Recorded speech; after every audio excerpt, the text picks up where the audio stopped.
We're going to look in Judges chapter 13, and we're going to look at this fatal flaw of pride in the life of Samson. And I heard this story the other day. There was this pastor and a young lady in his congregation. She asked for an appointment.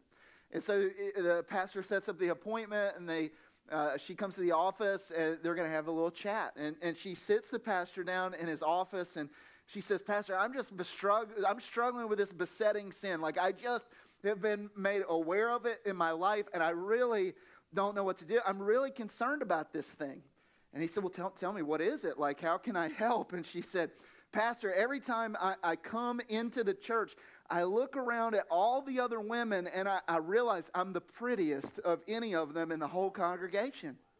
In fact, it's becoming a distraction for me because I'm looking around, and none can compare with my beauty. What should I do about this sin?" And the pastor replied, "Mary, that's not a sin. That's just a mistake." Like, that's not reality. That's not who you are. Now the deal is, most of us in our lives, whether we know it or not, we may think that our sin struggle is one thing, but I guarantee you, if we really unpack it, most of it goes back to a root of pride. Most of it goes back to a root of pride. It's something that can disguise itself. See, like, we describe it as like a can-do attitude, right? I mean, it's part of being an American almost. Like, you have to have the sin of pride. I mean, almost it's like we're going to pull ourselves up by our bootstraps. We're going to make it happen. This is our thing. We're going to build it. We're going to do it. We're going to make it. We're going to have all the, because we're the best, right? And it's almost like this view of superiority over everything. This is bred into us. It's part of our DNA, not just as Americans, but just as people. Pride has been from the very beginning one of the sins that most of us struggle with, but it stays kind of hidden. It's disguised in self-confidence, right? Like, I'm not like bragging about stuff. Like, if you can do it, it ain't bragging, is it? Right? Like, have you heard people say that? Like, if I could back it up, it's not bragging. But it's something that I had a misconception about what pride really was. I kind of thought pride was not being able to admit when you're wrong, right? And my wife told me I had it, but I told her, no, you have to be wrong in order to have that, right? That's a joke, people, come on, right? No, but I struggle with that sometimes. Do you struggle with that? Like, where it's like, you're wrong, but you have all these, well, I was wrong, but it was because of all of these things. And if this wouldn't have happened, then I wouldn't have responded in the way that I did. And so really, it's your fault, right? Does that ever happen for you with kids? Or, well, I blew up at you, but, the reason that I blew up at you is because you were disobedient and you just pushed me over there. You know how to push my buttons, and you were in there. You were poking the bear. And it was your fault, right? Like, this is, and it's this deal of not admitting we're wrong. But you know what? Pride is so much more than that. Pride is so much more than that. And you've already had the teaser. It's like up on the screen. But here's sort of the biblical definition of pride. Would you just read this with me? You may just want to write this down. I don't have 17 points. I have this one thing, and we're going to see it all throughout the life of Samson. And I want you to become aware of it in your own self, because honestly, for me, this is kind of an eye-opener of something that I really wasn't thinking about and that I need to deal with in myself. And my guess is most of us do. Would you just read with me what pride is? It's believing, say it with me, believing you are more or you deserve more because of who you are or the position you hold. Say it with me one more time. Like, I just want to get in your brain. Pride is believing that you are more or that you deserve more because of who you are or the position you hold. Listen, I'm better. Like, I'm superior in some way. Like, how much pride have we seen scattered across the news in the most recent weeks? I'm superior, right? This is the heart of pride. How much of that happens in our own lives? Well, my way is better, right? Like, in your relationships. Well, listen, it may not be like a right or a wrong thing. It's like, well, this is how you're supposed to drive, right? My way is better than your way. Hesitation kills. Like, floor that thing. Let's get it going, right? What are you doing? Come on, like, get a lane. Pick one. Pick a lane. Like, this is the way that you're supposed to drive. Are you in the left lane and you're not passing? You're wrong, right? Like, this is a thing, right? And we believe we're better. We're more. We're superior. Or it's believing that you deserve more. I cannot believe that I would be treated like this. I deserve better than this. I deserve better than this from you, hun. I deserve better than this from my employer. I deserve better than this from my children. Do you see the house that we provide for you? Do you see the clothes that you're wearing? Do you see the meal that we placed in front of you right now? Do you see your room? You don't have to have any of this. The law says I can just put a pallet on the floor and that's your thing. Like, you want to go there? Like, listen, look at what we've done. I don't deserve this kind of treatment from you, right? It's rooted in the heart of pride because of who we are. I'm the dad. I'm the mom. I'm the husband. I'm the wife. I'm the boyfriend. I don't deserve this, right? I deserve better than this. I'm the employee. I'm the employee of the month. Like, where's my parking spot? Like, this is a thing. We deserve more, or we are more because of who we are or because of the position that we hold. This was Samson's fatal flaw, but it didn't start out this way. Let's look at what it says. Judges chapter 13, verse 1. The people of Israel again did what was evil in the sight of the Lord. So the Lord gave them into the hand of the Philistines for 40 years. This was a cycle in the book of Judges. It was like God would rescue. The people would worship God for a few minutes. And then they would turn away and worship false gods. Or they would worship themselves and just do whatever they thought was right in their own eyes. That's another definition of pride. Like, just, I'm right, whatever it is. Whatever I think, whatever I say, whatever I believe. That's what's right. That's pride. And they would do that. They would turn away. So God would send some judgment, some correction. They would feel a little pain so that they would come back and turn back to God. So this is what's happened for 40 years. They're enslaved to the Philistine people. So here's what it says, verse 2.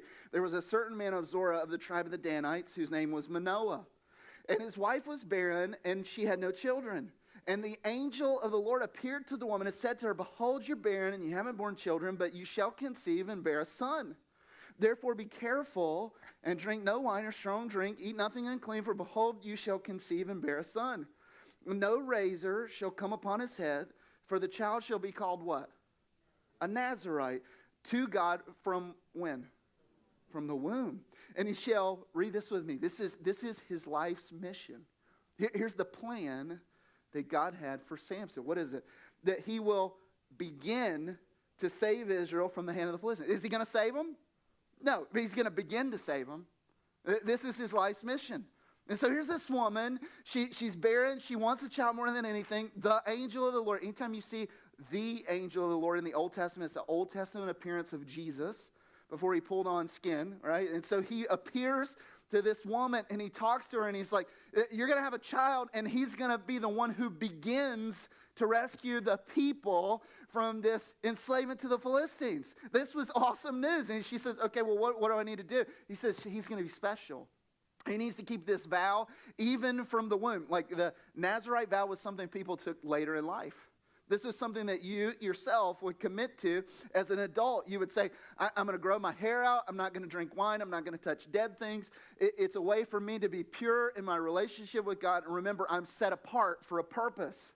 And so this is something that teenagers or adults would take on as their personal vow. And God says to her, listen, you need to have this vow for your kid from even before the time that they're born, so that they grow up in this way of life and they know this is who they're supposed to be. They're set aside for a purpose, so that means you have to live that way.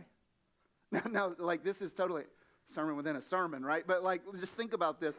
We can't expect a different set of values for our kids than what we have for ourselves, right? Like, we can't have different rules for them than we do for us. Like, if we want them to grow up loving and worshiping God and thinking church attendance is important and thinking community is valuable and thinking serving is a priority and living together to really live out authentic faith no matter who's watching, then that has to be something we model for them. And so this is what he says, like, this is going to be your life. And he says he's going to begin to rescue the people. What an awesome promise. And so Manoah gets a little crazed about that. What other instructions? He's like the warrior in the family. Anybody got a warrior in the family? Yeah, and so he's like the warrior. He said, what else did he say? That's all he said. Well, we got to pray that he'll come back. And so Jesus comes back. Manoah talks to him. Well, you told us what not to do. What should we do? And then Jesus has this interaction with them. He makes this sacrifice, and Jesus actually goes up and ascends in the flame. It's a cool story. But look at what happens. He's born. Look at what it says, verse 24. Skip down to verse 24. And the woman bore a son and called his name what?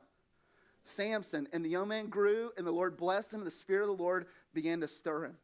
begin to stir. This is what's supposed to happen, right? This is awesome. As a parent, this is what you want for every one of your kids. God, I know that you have a mission for my kid. There's a reason they exist. Like they're here not just to be successful. They're here not just to be a great athlete. They're here not just to be a great academic. They're here not just to get into a great school so they can go a great degree and then meet a great person and get married to a great whatever and then have great grandkids for me to be able to have meaning in life. Like that's not their goal. I mean, that's part of it, but it's this mission that you have for them that's wrapped up in all of those things. And so this is what happens. Like he starts to grow up and the Lord starts to stir his heart and they're waiting. You're the one. Like you're the one. Out of all of our people, you're going to be the one that God uses to begin to rescue. This is amazing. And so God's Spirit starts to think. And you would think like the next thing that happens is something incredible, right? And you know what? You'd be totally wrong. Like if you read in Judges 13 and 14 and 15, Samson totally derails. Like the Spirit of God stirs him, and you know what he decides? Hey, you know what? I'd love to get married. Well, what nice little Jewish girl would you like to marry? No, I don't want one of those. I want one of the people who's a Philistine. Like, I want this Philistine girl. She's right in my eyes. Well, son, don't you think, like, if you're going to deliver us from the Philistines, like, then maybe you shouldn't marry one of them? That's probably not the right choice, right? And I don't care. She's right in my own eyes. You see the pride. I know better. I'm more. I deserve more. She's the prettiest one, right? I'm the one who's supposed to, it's my deal. Like, I'm fine. And so it gets set up and all this stuff happens. He has this riddle at the wedding feast and he's trying to get these clothes from the people that are part of the wedding party. And it's this wager and he ends up losing the bet. All because they say to his brand new wife, hey, listen, if you don't tell us, we're going to kill your family. And instead of going to Samson, hey, you know, you're pretty buff and stuff. Right? Like, can you help protect my family? She doesn't say any of it. She just has emotional manipulation. She's this person who doesn't even believe in God. And so she turns against her husband, and then boom, this craziness happens. Samson goes, he murders 30 guys so he can get all the clothes that he needs, and he brings them back and delivers them to these people in the wedding party. Then he broods off and goes home. Do you know what happens to his wife? She gets married to the best man. Now, can you imagine how that would end? I'm doing what's right in my own eyes, Mom and Dad. Like, did you do that? Did you have your time where you rebelled and then you faced the consequences? Here's what happens. God uses it in an amazing way. Even in the midst of all of his pride, Samson goes down and he's like, okay, babe, I'm coming back. Like, I know I had a blow up. I know I killed 30 people, but you know, whatever. They're lost people. And so anyway, it's okay. Like, I'm here for the wedding. And the dad's like, I already gave her to your best man. What, you did what? That's not cool, man. And so he goes and he gets another act of revenge. He ends up, the PETA people would hate Samson, but he gets 30 foxes and he ties their tails together and then he puts them on fire and they run through all the fields and burn up all of their harvest. And the people get super upset. There's all these interactions, and before long, Samson ends up killing 1,000 of them with the jawbone of a donkey. Now, it's this amazing thing that even in the midst of his pride, God still uses him. You would think Samson would like wake up from that moment and be like, okay, God, I totally get it. I was wrong. You were right. I need to marry a girl who loves you. Like, I'm back on the program. I'm the one who's supposed to begin to deliver the people. You would think that's what would happen after that, right? Is that what happens? Absolutely not. Look at what happens in chapter 16. Flip over to Judges 16 and look at what it is. Pride, believing you're more or you deserve more because of who you are or the position you hold. Look what it says, Judges 16. Samson went to Gaza, and there he saw a what? A prostitute. And he went into her, and the Gazites were told, Samson's come here, and they surrounded the place, set an ambush for him all night at the gate of the city. They kept quiet all night, saying, let's wait till morning, and then we'll kill him. But Samson lay there till midnight, and at midnight he arose, and he took hold of the doors of the gates of the city and the two posts, and he pulled them up, bar and all, and he put them on his shoulders, and he carried them to the top of the hill that's at the front of Hebron. Like, you'd think he'd learn his lesson, right? Like, okay, God, I shouldn't be in charge. You should be in charge. But no, he's like, you know what? Like, even though I messed up my life, things still worked out pretty good. I mean, I was able to get myself out of this jam. I was able to jack up 1,000 of their people. It's 1,000 to 1. Like, I'm pretty invincible right now. And so what does he do? He does what's right in his own eyes again. He goes and sleeps with a prostitute. And in the middle of that moment, like, They're after him, and what does he say? Oh, God, I am so sorry. What have I done? Look at how far I've gone. Like, please, just give me your power, and I'll get out of this jam. Is that what he does? He's like, I'll get myself out of this jam. What? Which way is the jam? That way? Okay, yeah, that's what it is. And he lifts up the gates of the city. He walks away, and nobody touches him. Listen, this is what happens when you combine talent and ability and not getting what you deserve. Like, pride just swells, doesn't it? When you get yourself out of a jam because you're too talented to be caught. And you don't realize that's God giving you a second chance. Look at what happens. This is crazy. Pride, he believed he deserved more. He was more because of who he was, the position he held. Look at, you'd think he'd learn his lesson again. What happens? Verse 4. And after this, he loved a woman in the valley of where? Zorah, whose name was what? Delilah. She's another Philistine girl. Like this guy, he just keeps on. It's like, oh, well, nothing bad happened the first time. Oh, well, yeah, something did bad happen, but, I got myself out of a jam. Nothing bad happened this. Oh, wait, no, something did happen that was bad. But you know what? I got myself out of that jam too. And so he just falls in love with this other woman who doesn't believe in God again. He thinks he's better. He thinks he deserves more because of who he's the one who's going to begin to rescue God's people. Look at what it says.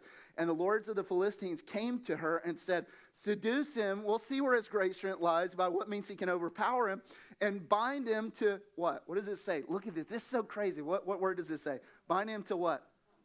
Humble him. Even the lost people know he's getting too big for his britches. Like, isn't this crazy? These are people who don't know God at all. And they're looking and they're like, this guy is swole up with pride. Like, this is supposed to be the guy God uses to begin to rescue the people. And here's the lost people saying, something's wrong with that guy. He needs to be humbled. And so look at what happens. Verse 6, so Delilah said to Samson, please tell me where your great strength lies and how you might be bound that one can subdue you. I love that. She doesn't beat around the bush. You know what I mean? Like the first wife was like emotional manipulation. She's just like, I don't have time for all that. Like, I'm just, come here, buddy, right? And she's just like, I have to imagine there's, whatever. She's using sexual manipulation at this point. She's just totally blatantly obvious. She's like, tell me how we can capture you so that you can't get out of it. And like an idiot, he's just like, okay, right? This is what he does. So he makes up something and he does it 3 different times. Well, if you tie me with new ropes. And she does it. And then she says, hey, come and get him. He's ready to go. And Samson, wake up, they're here. And he goes, what? And he flexes his muscles and then boom, the ropes explode. And he's like, ain't nobody taking me. And then he gets away with it. And then she comes back to him and like a dummy, she says again, you make fun of me. Tell me the real way that you could be subdued so that we could lose your power. And again, he said, oh, well, this time if you use 7 bowstrings, well, you could do that. A third time comes back, well, if you tie up my hair into a loom, like a weaver's loom, then I'll be as powerless as any. And each time she does it, Samson, wake up, the Philistines are here. And it's like, he knows she's the one who did it. And he still thinks, you know what? Here's what he says. I got this. I'm stronger. I'm stronger than any of these people that are coming against me.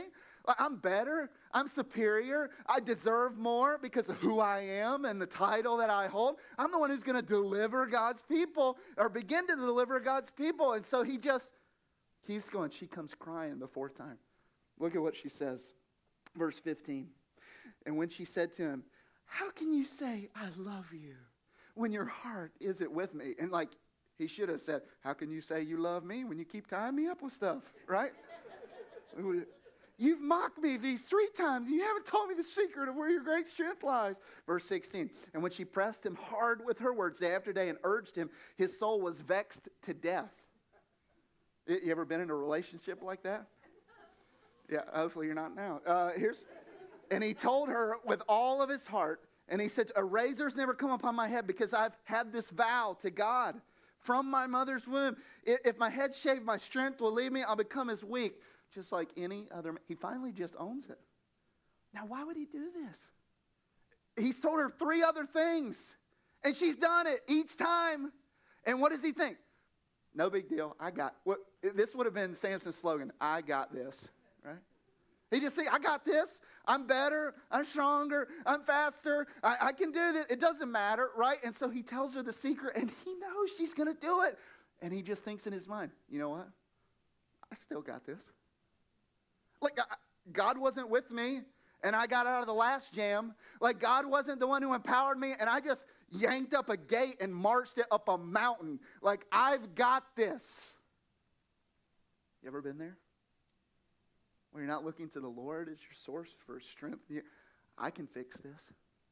I can make this happen. I can do this. This is him. Look at what it says. Verse 18. And when Delilah saw that he had told her all of his heart, she sent and called the lords of the Philistines, saying, come up again, because he's told me everything. And the lords of the Philistines came up to her, and they brought the money in her hands. And she made him sleep on her knees. And she called a man and had him shave off the 7 locks of his head. And read this with me. This is crazy. Look at what was his mission? He was going to, begin to save the people. Look at what happens because he's so prideful. What happens? What does it say? And she made him sleep on her knees, and she called a man to shave off the 7 locks of his head. Then she, began to torment. And his strength left him. You know what's so interesting? His strength doesn't leave when his head is shaved. His strength leaves when she begins to torment him. This is so crazy. Like, his goal, his mission is to begin to deliver God's people. And this is his role. This is what he's supposed to do with his life. This is his mission. But he becomes so prideful. I'm better. I'm superior. I got this. I don't need to worry about this. I can make it happen on my own, even if I go against my vows to the Lord. And then look at what she does. Verse 20. And she said, the Philistines are on you, Samson. And he awoke from his sleep and said, I will go out. Read this with me. This is his statement. This shows you the heart of his pride. I'm more. I can do more. I deserve more because of my role, because of my title. Look at what he says. Read this with me. I will go out as at other times and what? Shake myself free. I got this. Like, it doesn't matter. I can do this. And look what it says. But he didn't know that the Lord had left him. The Lord withdrew his hand of protection. Look what it says. The Philistines seized him and gouged his eyes and brought him down to Gaza and bound him with bronze shackles, and he ground the meal in the prison. Read this verse with me, verse 22. But the hair of his head began to grow again after it had been shaved. There's hope. Like, Samson has this moment where he realizes the mess he's made of his life.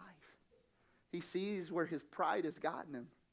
And he starts to relate back to God as, you know what, you're in charge, I'm not. But grinding somebody else's corn will do that to you. You know what I'm saying? Like, you wind up with a haircut and gouged out eyes grinding somebody else's corn, like it's time to wake up. And so here's what happens. I love this. Verse 28. The people are together, they're worshiping their false god, Dagon, the Dagon god. And he said, he's the one who's brought us Samson, like he's the one who's in charge. Like, Samson, they call him out and they say, let's be entertained by this unbelievable hero, right? And they're making fun of him. And he has to be put in between the 2 pillars that hold up the building where 3,000 people are seated. And look at what his prayer is. Listen, I want you to see if he's gotten over his pride problem. Verse 28. Then Samson called to the Lord and said, read this with me. What does it say? Oh, Lord God, please, what? Remember me and strengthen me only this once, oh God, for your great glory and for your great name. Is that what he says? Even in his last act, look at what it says. That I may be what? Avenged on the Philistines because of my eyes. Like, even in his last breath, like, what was his life's mission? He was going to begin to rescue God's people in this last moment. It could have been an awesome last moment of his life. God, I'm willing to sacrifice myself in this moment. Like, I've messed it up. I've jacked it up. Like, I've ruined it. I had a chance for a great marriage, and I chose pride instead. I had a chance for a great life, and I had this pride, and it's ruined it, and I'm blind, and I'm grinding other people's corn, and God, this is not the life I thought that it would be. I thought you were going to use me to begin to rescue the people. I still want that mission, God, and so here's the deal. I'm so sorry. You're in charge. I'm not in charge. It's all about you. It's all about your glory. Win this battle right now, God. And that's not what he does. Hey, God, can you still accomplish the mission? But would you do it because they took my eyes? I want revenge. And God still answers his prayer. Samson pushes on the pillars with the Lord's strength. It all falls. 3,000 people end up dying, including Samson. Including Samson. Like, this story amazes me. He had this pride that was with him till his very last breath. I am more. I deserve more because of who I am. Because of the position that I hold. Even to his dying breath. But you know what? God still accomplished his mission in the heart of this prideful guy. He began to rescue God's people. Listen, I wonder what would have happened. Look right here, and I'll close. I wonder what would have happened if Samson would have confessed his pride to the Lord. How would the mission maybe have changed? Maybe, do you think instead of beginning to rescue God's people, he would have been able to see it through to completion? We don't know. Listen, so many of us have issues with pride, and you know what? If we're honest, it's the reason that our relationships are being wrecked. Look right here. Like, it's the reason why there's this strife in your marriage right now. It's the reason there's this conflict in your dating relationship. Because I'm more. I deserve better. Right? You know who I am? I'm your boyfriend. I'm your husband. I'm your wife. I deserve better than this. I'm better than you. Like, this is the reason why there's so much strife with your kids right now. Yes, kids rebel. Absolutely they do. But we're responsible for how we react to that, aren't we? How dare you? Do you know who I am? I'm your father. I'm your mother. Like, I can't believe you would treat me this way. This is so not right. Right? And we have this sense of pride. I can tell you super honestly, last night I totally had this with my kids. Like, we had finished up a long time of chainsawing and hauling trees and all kinds of stuff. And we finished dinner and washed the dishes, and they were going to take a shower. And the two youngest ones decide they want to shower together, right? Which is like wonderful and also a nightmare, because they're going to like hurt each other. They're going to do something like it's going to be like soap in somebody's eyes, and they're going to cry for an eternity. Like, but it's like, I'm tired. My wife is tired. We don't want to deal with it. Go for it. Enjoy yourself. You know what I mean? Like, that's the thing. And it didn't take long. Screaming happens. Oh, she used the wrong soap. You know, I can't read. Right? You know, and it's like, I trusted you, and it's like stomping out of the shower into the den, like just totally soaked, soap dripping. It's all over me. She did the wrong one and she can read it. I can't, and it's like, and my reaction to that is, how dare you do this, right? I mean, I just lost it. I knew that I shouldn't have let you guys do this. This is how you always act. Like, why did you do it? Did you put it in your own hair? And no, you didn't. Well, you did this on purpose. And, and I deserve a moment of rest. Right? It's my pride. I had to go back and say, I'm really sorry. I shouldn't have yelled at you guys this way. Right? In this moment. Listen, look right here. What is pride helping you begin but not complete? What if you own up to your pride? Like, God can still use you. Even if you stay that prideful person who doesn't admit that they're wrong.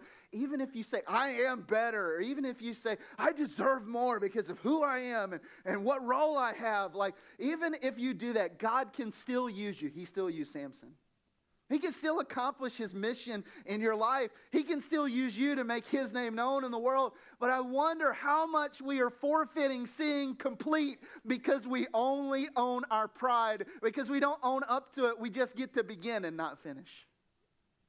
What joy are we missing out on in seeing come to completion in our relationships with our dating partner, our spouse, or our kids, or at our workplace, or with our neighbors, because we don't own our pride? And what would happen if instead of what Samson did, we took a moment and said, God, we're so sorry. I'm not more. I don't deserve more. It doesn't matter who I am or the position that I hold. God, you're the one who's king, not me. If I don't get hell, that's more than I deserve. That's grace. That's your mercy. God, help me to remember you're the king and not me. What will we get to see complete instead of just beginning? Let's pray. This morning there may be some of you in this house and you have the greatest act of pride. And you know what it is? It's saying, I'm going to be God over my own life. I'm going to sit on the throne of my own life. And you know what? God says that is the most extreme act of pride that you can have. He deserves to be king of your life. He's king over everything. And whenever you sit on the throne of your own life and you do what's right in your eyes, I just want to tell you, it leads to destruction. Some of you are feeling that right now, the weight of the choices of sitting on the throne of your own life. And so right now, you just need to surrender and just say, God, I'm sorry. I don't need to be king. I'm not more. I don't deserve more. God, I'm asking for your forgiveness. God, I step off of the throne of my own life. I don't want to be in charge anymore. I don't want to be my own God. I make a terrible God. Instead, I'm surrendering to Jesus to sit on the throne of my life because he sits on the throne of the whole universe. And so, God, I just humble myself before you right now. Save me. Change me. Just whisper that. Save me. Change me. I surrender. I surrender. If you pray that, the Bible says something amazing happens. The Holy Spirit comes to wake you up to a brand new way of life. Your past and your sins are covered over by what Jesus did on the cross for you. And he wants to wake you up to a brand new way of life and call you his son and his daughter. And so if you just pray that, would you just, in just a minute when I say amen, would you just fill out that response card, put your name and address, put a check mark in the top box that says, I prayed to receive Christ. Just leave it on your seat. Our ushers will get that at the end of the service, and then I'm going to send you in the mail a book this week that tells you what you do now. You began a great race, a great relationship with the Lord, and I want you to know what to do next. There are others of us in this house today that we believe we're more. We believe we deserve more because of who we are, because of the position that we hold. And I wonder what that's helping us begin. I mean, God can still use us, right? But I wonder what we miss out on seeing complete because we hold on to our pride. Maybe there's some of you, I'm just going to be up here praying because I need to. But maybe there's some of you that you just need to join me. Just come up and take a knee and just say, God, I'm sorry for believing I'm more, that I'm better. I'm sorry for believing I deserve more because of who I am, because of my role, my position. I just confess my pride to you right now. And God, I pray that you would help me not just begin to see whatever the big plan is you have for my life, but Lord, help me to be able to see it all the way through to completion. God, I pray that other people wouldn't look at our lives and say, boy, they need a humbling. But they would see humble people who serve you and those around us. We thank you for calling us daughters and sons even when we mess up and hold on to our pride. But Lord, move in power right now and set us free. I pray that no person would walk out of this room holding on to the pride that is ruining things in their relationship. Lord, I pray that this would be a moment of confession and repentance so we could see the completion and not just the beginning.